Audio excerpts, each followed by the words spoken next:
அஸ்ஸலாமு அலைக்கும் வரஹ்மத்துல்லாஹி வபரகாத்துஹு. அல்ஹம்துலில்லாஹ் வஸ்ஸலாத்து வஸ்ஸலாமு அலா ரசூலில்லாஹ் வ அலா ஆலிஹி வ அஸ்ஹாபிஹி வ மன் தபிஅஹும் பி இஹ்சானின் இலா யௌமித்தீன். அம்மா பாத். அன்பார்ந்த சகோதரர்களே, இல்லற வாழ்க்கையில் கணவன் தன் மனைவிக்கு செய்ய வேண்டிய நிறைய நல்ல விடயங்கள் இருக்கின்றன. மனைவியோடு கணவன் தன் வாழ்க்கையை தொடர்ந்து கொண்டு செல்வதற்கு மனைவியின் மீதுள்ள அபிமானத்தை அவர் ஏற்படுத்தி கொள்ள வேண்டும். தன் கணவர் தன் மீது அன்பாக பண்பாக நடந்து கொள்கிறார் என்ற சிந்தனையை மனைவியினிடத்திலே கணவன் ஏற்படுத்தி கொள்ள வேண்டும். அது ஒரு போலித்தனமானதாக இருக்கக்கூடாது. உண்மையாகவே அந்த அன்பு, நேசம், பாசம், அபிமானம் என்ற இந்த அனைத்தும் மனைவியின் மீது இயற்கையாகவே அவர் வெளிப்படுத்தக்கூடியவராக இருக்க வேண்டும். ஏனால் மனைவி என்பது அவருடைய ஒரு சொந்தமாக இருந்து கொண்டிருக்கிறாள். எனவே கைப்பிடித்த நாளிலிருந்து அந்த மனைவியை அவர் தனது உரிமையாக்கி கொண்டிருக்கிறார். அந்த உரிமையை அவர் சரிவர பேண வேண்டியவராக இருக்கிறார். எனவே மனைவியோடு அவர் நடக்கின்ற போது உலகத்திலே நண்பர்களோடு நட்பு வைக்கின்ற நிலையிலே அவர் மனைவியிடத்திலே நட்பு வைக்க முடியாது. அதையும் தாண்டிய ஒரு நட்பை, அன்பை மனைவியிடத்திலே அவர் காட்ட வேண்டும். நாங்கள் பொதுவாக இரண்டு நண்பர்களுக்கு இடையிலே வைத்துக்கொள்கிற நட்பு ஆழமானது, அழகுக்குரியது. அந்த நட்பில் எங்களுக்கு உண்மையான நட்பு எது என்பதை நாங்கள் கண்டு கொள்கிறோம். உண்மையான நட்பை எவ்வாறு வெளிப்படுத்த வேண்டும் என்பதற்காக நாங்கள் நடந்தும் காட்டிக்கொள்கிறோம். எங்களுடைய நம்பிக்கையை, விசுவாசத்தை அந்த நண்பரிடத்தில் காட்டிக்கொள்கிறோம். நான் உன் மீது வைத்திருக்கிற நட்பு உண்மையானது என்பதை காண்பிப்பதற்காக எவ்வளவோ நாங்கள் செய்து காட்டுகிறோம். மனைவியின் மீதும் அன்பு, நட்பு உண்மையானது என்பதை தன்னுடைய நண்பரிடத்தில் காட்டுவதை அதிகமாக காட்ட வேண்டும். அந்த மனைவியோடு அவர் நல்லெண்ணம் வைக்கின்றவராக மாற வேண்டும். மனைவியை முழுமையாக நம்பினால்தான் நல்லெண்ணம் வைக்க முடியும்.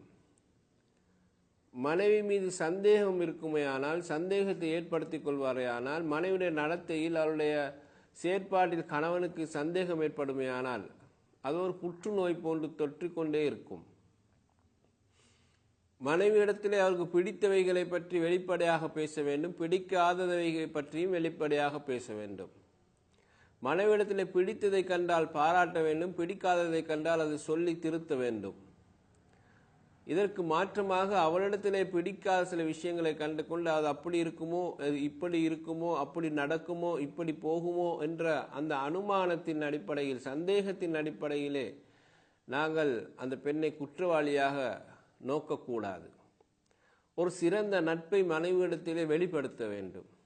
மிக சந்தோஷமான, கலகலப்பான அந்த நட்பை வெளிப்படுத்த வேண்டும். அப்போதுதான் அந்த இல்லற வாழ்க்கை மிக இனிமையானதாக இருக்கும். கணவன் மனைவியிடத்திலே அன்பை வெளிப்படுத்துகின்ற அத்தனை வழிகளை பற்றியும் இரண்டு பேரும் பேச வேண்டும்.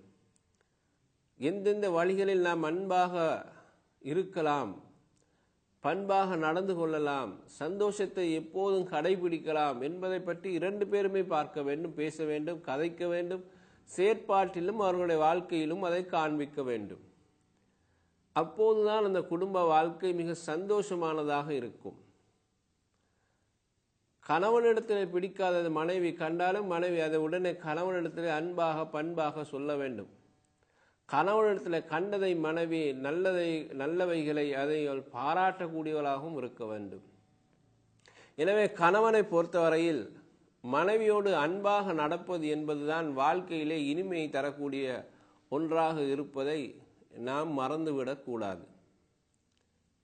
அன்புக்குரிய சகோதரர்களே, அல்லாஹு ரப்புல் ஆலமீன் திருக்குர்ஆனில் சொல்லும்போது வஆஷிருஹுன்ன பில் மஅரூஃப், நீங்கள் பெண்களுடன் சேர்ந்து வாழுங்கள், நல்ல முறையில் வாழுங்கள்.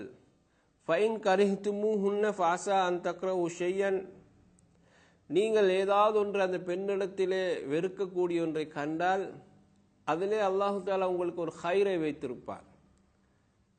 எனவே வயஜ்அல் அல்லாஹு ஃபீ ஹைரன் கஸீரா, நீங்கள் வெறுக்கக்கூடிய விஷயத்தில் அல்லாஹ் உங்களுக்கு அதிகமான நன்மைகளை வைத்திருக்கக்கூடும் என்று சூரா நிசாவுடைய 4வது அத்தியாயத்தின் 19வது வசனத்தில் ரப்புல் ஆலமீன் சொல்லி காட்டுகிறான். ரசூல் ஸல்லல்லாஹு அலைஹி வஸல்லம் அவர்கள் கூட சொன்னார்கள், உங்கள் மனைவியிடத்திலே உங்களுக்கு பிடிக்காத ஒன்றை கண்டால் உடனே அவளை வெறுத்து விடாதீர்கள், அவளை ஒதுக்கி விடாதீர்கள், தப்பாக பேசி விடாதீர்கள், அதை வைத்துக்கொண்டு எத்தனையோ கதைகளை கதைக்காதீர்கள். நீங்கள் வெறுக்கக்கூடிய ஒன்றை விட அவளிடத்தில் நல்ல ஒரு பண்பு இருக்கும்.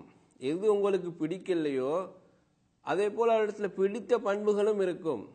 பிடித்த நல்ல பண்புகளை அந்த இடத்தில் நினைவு வைத்துக் கொள்ளுங்கள். பிடிக்காத இந்த பண்புக்காக அவளை நீங்கள் வெறுக்காதீர்கள் என்ற கருத்தை அல்லாஹ்வுடைய தூதர் ஸல்லல்லாஹு அலைஹி வஸல்லம் சொல்கிறார்கள். அல்லாஹ் ரப்புல் ஆலமீன் என்ன சொல்கிறான்? நீங்கள் வெறுக்கக்கூடிய ஒன்றில் அல்லாஹ் தஆலா உங்களுக்கு அதிகமாக ஹைரை வைத்திருக்கலாம் என்று சொல்கிறான்.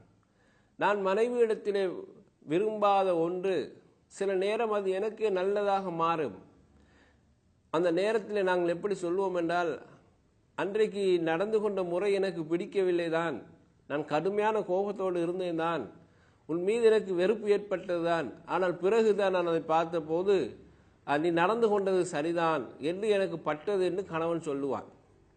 அந்த இடத்துல காட்டின வெறுப்பு எனக்கு உண்மையிலே பிடிக்கல, ஆனால் நான் பிறகு யோசித்து பார்த்தேன் அது சரியாக தான் இருந்திருக்குது என்று கணவன் சொல்லுவான். இது குடும்ப வாழ்க்கையை நாம் பார்க்கிறோம். பொதுவாக எங்களோட வாழ்க்கையில ஒன்று பார்த்தோம் என்று சொன்னால், நாங்கள் பிடிக்காத ஏதாவது எங்களை வெறுப்புக்குரிய ஒன்று நடந்திருக்கலாம்.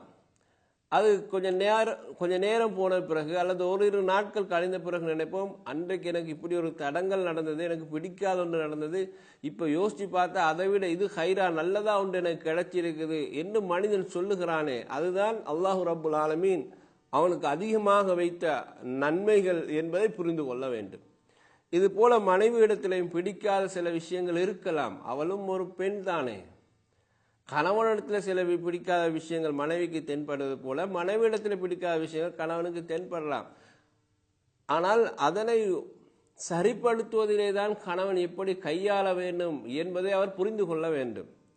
பிடிக்கவில்லை என்பதற்காக மனைவி மீது அதிகமான குறைகளை சொல்லி குற்றங்களை சுமத்தி அவளை தாழ்த்தி விடக்கூடாது, அவளை இம்சிக்க விடக்கூடாது, தாழ்வாக நடத்தக்கூடாது. அந்த தவறை நாம் எப்படி புரிந்து கொள்ள வேண்டும் என்றால், இப்படி ஒரு தவறு நடந்துட்டு பிறகு இது நடக்காமல் இருக்க நாங்கள் வழி பார்க்கலாம் தானே அப்படி என்று பேசலாம் அந்த மனைவியோடு.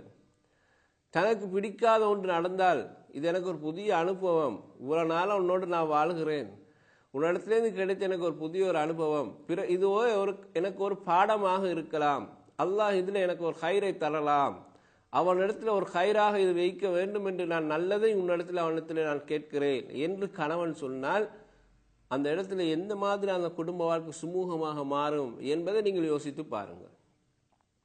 இது பொதுவாக நாங்கள் 2 பேர் வாழ்க்கையிலே நண்பர்களுக்கு இடையில் நடக்கக்கூடிய ஒரு பிரச்சனையும் போது கூட 2 நண்பர்களுக்கு இடையில் அப்படி சில மனஸ்தாபங்கள் ஏற்பட்ட உடனே நட்பை முறித்து விடுகிறோமா? அது எங்களால் முடியாது. எவ்வளவு காலமாக நட்பு வைத்து கொண்டிருக்கிறோம், எனக்கு பிடிக்காத ஒன்று அவன் செய்யவில்லை என்றால் அந்த இடத்துல வெறுப்பை காட்டுகிறோம். பிறகு சந்திக்கும் போது அது அப்படித்தான் மச்சான், அன்றைக்கு அப்படித்தான் நடந்தது, அதெல்லாம் பெருசாக கணக்கெடுக்காத அப்படின்னு சொல்லி சமாளிக்கிறோம் இல்லையா? குடும்ப வாழ்க்கையிலே மனைவியோடு எவ்வளவு சமாளிப்பை நாம் மேற்கொள்ள வேண்டும். என்ன தொடர்ந்து என்னோடு அவள் வாழக்கூடிய ஒரு பெண்ணாக இருக்கிறாள், நானும் அவளோடு வாழக்கூடியவளாக இருக்கிறேன், எங்களுக்கு என்று ஒரு குடும்பம் இருக்கிறது, பிள்ளைகள் இருக்கிறார்கள், எங்களுக்கு என்று குடும்ப ஒரு அமைப்பே இருக்கிறது. எனவே பிடிக்காத ஒரு சின்ன சின்ன விஷயங்களுக்காக வேண்டி நாம் மனைவி இடத்திலே தப்பாக நடந்து விடக்கூடாது என்பதை நாங்கள் புரிந்து கொள்ள வேண்டும். அன்புக்குரிய சகோதரர்களே, அதே போல பாருங்கள், இந்த நல்ல முறையில் அவளோடு நடப்பதற்கான வழிகள் என்ன என்பதை நாம் பார்க்கும்போது, மனைவியை சந்தோஷப்படுத்தக்கூடிய வழிகள் என்ன இருக்கின்றனவோ அவைகளை தான் நாம் செய்ய வேண்டும். என் மனைவிக்கு இதெல்லாம் பிடிக்கும், ஆனால் இதை செஞ்சால் அவள் இன்னும் சந்தோஷப்படுவாள், நான் இப்படி பேசினால் அவள் இன்னும் பாராட்டுவாள், நான் இப்படி நடந்தால் அவள் இன்னும் என்னை பார்த்து பார்த்து சிரிப்பாள், அப்படி என்பதுதான் சந்தோஷமான விஷயங்களை நாம் அடையாளம் காண்பது.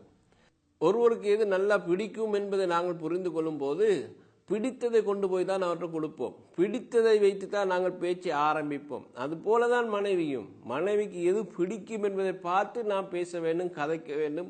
விரும்பக்கூடிய ஒரு பொருள் இருக்கும், அதை அந்த மனைவிக்கு கொடுக்க வேண்டும். இதுதான் அந்த சூழ்நிலையை கவனத்தில் கொண்டு புரிந்து செயல்படுவது. இதுதான் நல்ல விதமாக நடந்து